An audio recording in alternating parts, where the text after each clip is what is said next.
Bonjour, mon nom est Jenny Hewitt. Je suis l'instigatrice de la pétition pour l'indemnisation des travailleurs déclarés invalides par leur médecin traitant, déposée sur le site officiel de l'Assemblée nationale du Québec par le député Gérard Deltel, député de la CAQ. Cette pétition est en marche depuis le 8 février dernier. Jusqu'à maintenant, j'ai recueilli 2350 et plus signatures. Cette pétition se terminera le 8 mai 2014, donc le 8 mai prochain, ce qui fait en sorte qu'il me reste environ 1 mois et 5 jours pour recueillir le plus de signatures possible. J'ai pensé me présenter comme ça virtuellement afin de vous faire comprendre à quel point c'est important cette pétition pour les gens qui sont invalides et souffrant à la maison, peu importe la maladie. Dans mon cas, je souffre de fibromyalgie et de multiples hernies discales, lombaires et cervicales, ce qui fait en sorte que je n'ai pas une journée tranquille, de paix. J'ai toujours des douleurs à tous les minutes, à tous les 5 minutes. Ça n'arrête jamais. Je dors très mal, donc je dois reprendre mon sommeil le lendemain, souvent, ben, tous les jours, en fait, je dors entre 1 heure et 3 heures. Donc, tout ça fait en sorte, sans compter mes troubles cognitifs, ce qui fait que j'ai un peu de mal à parler par moment, je cherche mes mots, j'ai plus de mémoire à court terme du tout. Le calcul mental, je suis incapable de faire ça. J'écris plein de fautes. J'ai du mal à lire maintenant. Au niveau de la compréhension de lecture, c'est difficile. Puis pourtant, ma profession, c'est enseignante orthopédagogue. Je venais en aide aux enfants qui avaient des difficultés d'apprentissage et de comportement et qui avaient 2 ans de retard scolaire. Alors, présentement, je m'avais très mal de renseigner mes fautes. Bon, mis à part la fatigue et tout ça, là, et les douleurs. Alors, moi, si je parle de mon cas à moi, pour vous faire comprendre davantage que les gens invalides vivent au Québec, c'est que j'étais assurée par une assurance collective qui est la SSQ. Et puis, je me suis blessée, j'ai souffert d'une double hernie lombaire, ça a commencé comme ça, j'avais mal aux 2 jambes, j'avais du mal à marcher. Ensuite, on a découvert que j'avais 5 hernies au niveau du cou, ce qui provoquait des migraines, des maux de bras, de mains, de doigts. Donc, j'avais mal partout, en fait, sauf les cheveux et les ongles.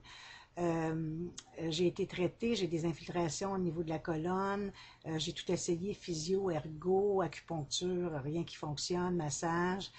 En tout cas, tout ça pour dire que je suis vraiment invalide. D'ailleurs, plusieurs médecins l'ont affirmé, dont 2 généralistes, mes 2 médecins de famille, dont celui actuellement aussi. J'ai un neurologue, un physiatre, deux médecins spécialistes qui m'ont suivi pour mes migraines et pour mes douleurs dues à mes hernies. J'avais des injections de Botox par le neurologue au niveau du visage, de la nuque et tout ça pour amoindrir mes migraines. Et j'ai eu de nombreuses infiltrations par mon physiatre qui me connaissait très bien, qui me connaît très bien. Bon, ces 2 médecins-là ont affirmé que j'étais invalide. Mes médecins de famille qui me connaissent très bien, qui connaissent très bien ma saga, mes douleurs et tout, m'ont déclaré invalide. Le comité de santé et sécurité au travail de la CSDM, Commission scolaire de Montréal, des enseignants, m'ont aussi déclaré invalide pendant 104 semaines. Et puis, j'ai le comité aussi du gouvernement de la solidarité sociale qui m'ont déclaré invalide, contrainte sévère à l'emploi également. Donc, ça fait beaucoup, beaucoup, beaucoup de gens compétents, professionnels qui m'ont affirmé invalide. Pourtant, depuis septembre 2009, je n'ai aucun revenu, alors que je devais en principe obtenir une prestation d'assurance invalidité par la SSQ.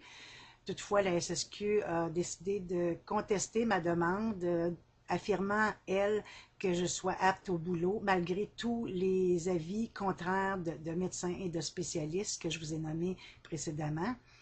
Alors, ce qui fait que je suis sans revenu. Les premiers mois sans revenu, de septembre 2009 à février 2010, j'ai dû survivre grâce aux dons de gens généreux, que ce soit en nourriture, en argent, en chèques. Des gens ont payé mon loyer, des gens ont nourri mes animaux. C'était très difficile. J'ai dû me rendre au palais de justice déclarer une faillite personnelle, alors que j'ai toujours très bien géré mes sous. Alors, je me suis sentie comme tombée d'une falaise, là, comme si j'allais perdre la tête. C'était pas évident. J'ai vraiment frisé la dépression.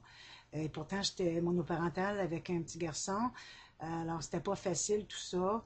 Il a tout vécu ça avec moi, ce pauvre enfant, là. Euh, j'ai demandé au gouvernement, au bureau de l'autorité des marchés financiers de me venir en aide. En fait, eux, tout ce qu'ils ont pu faire, c'est de ramasser tout mon dossier à la SSQ, de l'étudier. Il y a eu beaucoup, beaucoup de temps d'attente. Je crois que c'est 2 ans après là, seulement qu'ils ont proposé une médiation auprès de la SSQ. La SSQ l'a refusé évidemment, puisqu'elle avait le droit de la refuser en toute impunité. Alors, c'est ce qui a été fait, ça a été refusé. Alors, mis à part ça, mon syndicat m'a aidé, heureusement, parce que sans mon syndicat, je n'aurais pas pu lutter comme je l'ai fait depuis maintenant 3 ans et demi. Le syndicat a payé toutes mes expertises nécessaires pour monter un dossier valable. Ils ont payé aussi mes avocats depuis décembre 2010. Donc, cette saga-là roule, dure, m'épuise. En fait, là, maintenant, je suis un peu au repos puisqu'il y a eu un dépôt de requête contre la SSQ et puis une date a été mise pour une audience en 2014, en mars 2014. Donc, ça a pris 4 ans et demi avant de pouvoir passer devant un juge et de nombreuses énergies déployées afin d'y arriver, puisque j'ai dû faire beaucoup, beaucoup d'expertise du côté de la SSQ, du côté de mes syndicats. J'ai dû me rendre souvent à Montréal alors que je viens en Abitibi, non seulement pour mes infiltrations, lorsque c'était une urgence, mais aussi pour toutes les expertises dues à mon dossier juridique contre la SSQ. Alors, c'est toute une bataille. C'est pas tout le monde qui a la chance d'avoir un syndicat pour les supporter. Alors, quand tu n'as pas de syndicat, tu ne te bats pas. Quand tu n'as pas d'argent, tu ne peux pas te battre contre ta compagnie d'assurance qui ne veut pas t'offrir un revenu puisque tu n'as pas de revenu. Alors, j'ai eu cette chance-là. Puis j'ai la chance aussi d'avoir tout un caractère, avoir tout un moral d'acier. Alors, c'est pas tout le monde qui a ça. Moi, ce que je me suis fait dire de source sûre d'une dame qui a travaillé en politique dans les années 80-90, c'est qu'il y aurait 95% des gens vivant la même saga, le même calvaire que moi, qui abandonneraient soit sans commencer à se battre du tout ou abandonneraient en cours de route puisqu'ils sont sans argent, sans énergie, sans santé. Seulement 5% lutteraient. Et parmi les 5% qui luttent, il y en a très peu qui se rendent devant un juge, puisque souvent les compagnies d'assurance s'organisent pour un règlement hors cours, puis offrent un montant forfaitaire à perte pour l'assuré, mais l'assuré ne peut plus assumer les frais d'avocat, l'assuré manque d'argent, alors lorsqu'il se fait offert un montant forfaitaire, généralement, ça peut comme le dépanner pour payer tous ses dettes et tout ça. Alors, les compagnies d'assurance savent tout ça aussi, là. Bon, alors tout ça pour vous dire que c'est un véritable calvaire, c'est une véritable torture psychologique que vivent les assurés invalides au Québec. Alors, très peu gagnent la bataille car très peu ont tout ce qu'il faut pour le faire. Alors moi, c'est pour toutes ces raisons-là que j'ai mis en place cette pétition pour l'indemnisation des travailleurs déclarés invalides par leur médecin traitant, afin que cesse ce fonctionnement un peu ridicule et illogique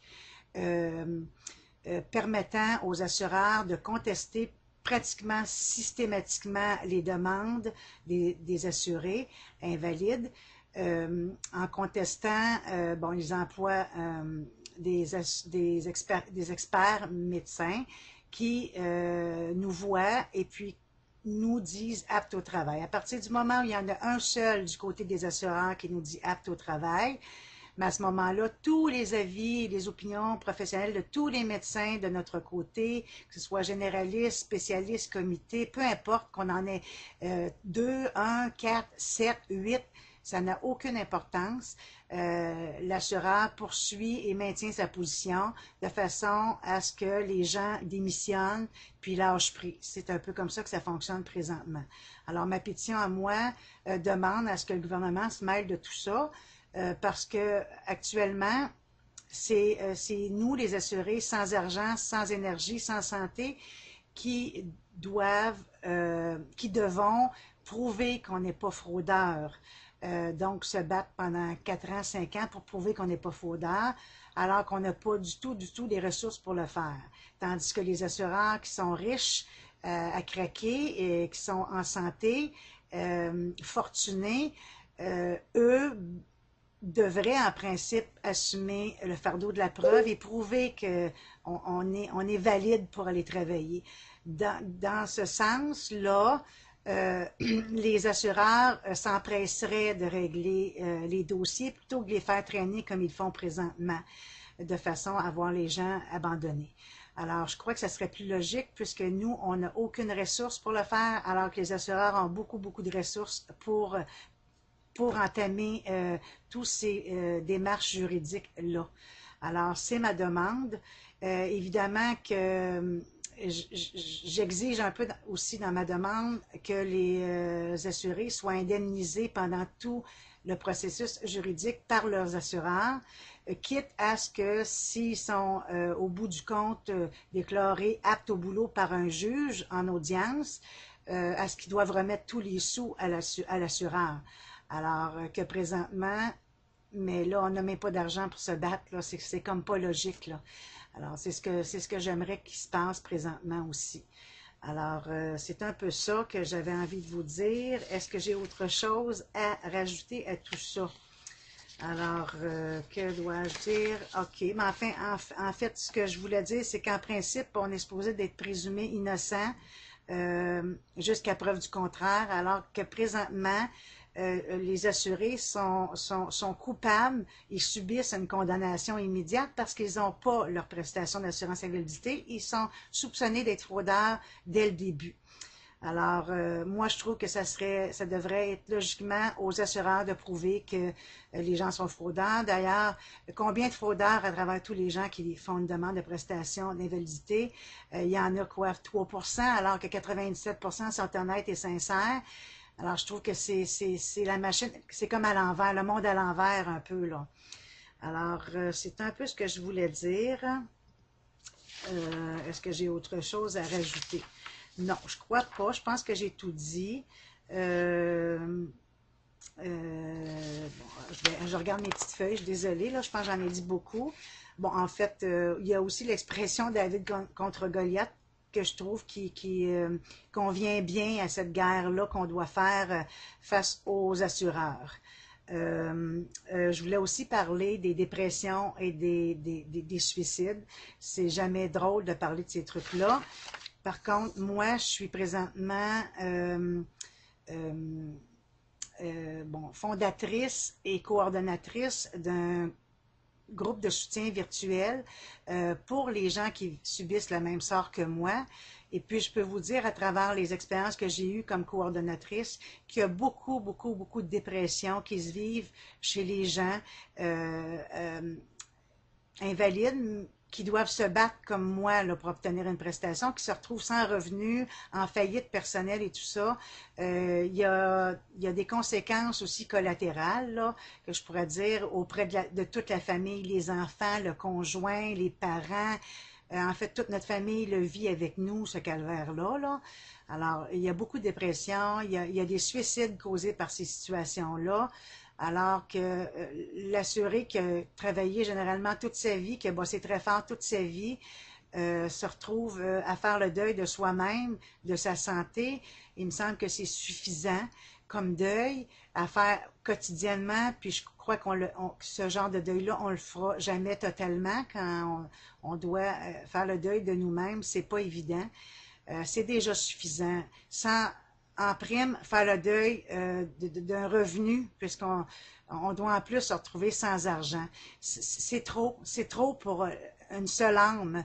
Oui, il y a des suicides causés par des situations comme ça. Alors, je voulais vous faire savoir tout ça.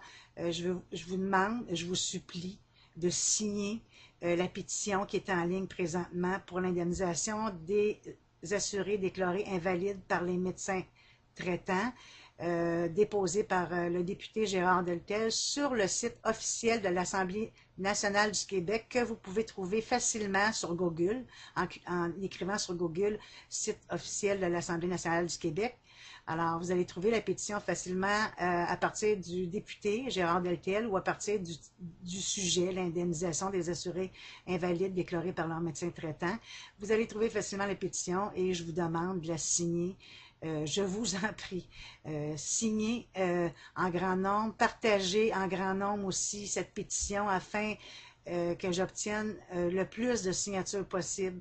Plus il y en aura de signatures, plus cette pétition sera prise au sérieux lorsqu'il sera venu le temps d'en parler entre les députés à l'Assemblée nationale du Québec. Alors, merci beaucoup de m'avoir écouté. Je compte sur vous. Merci. Bye bye.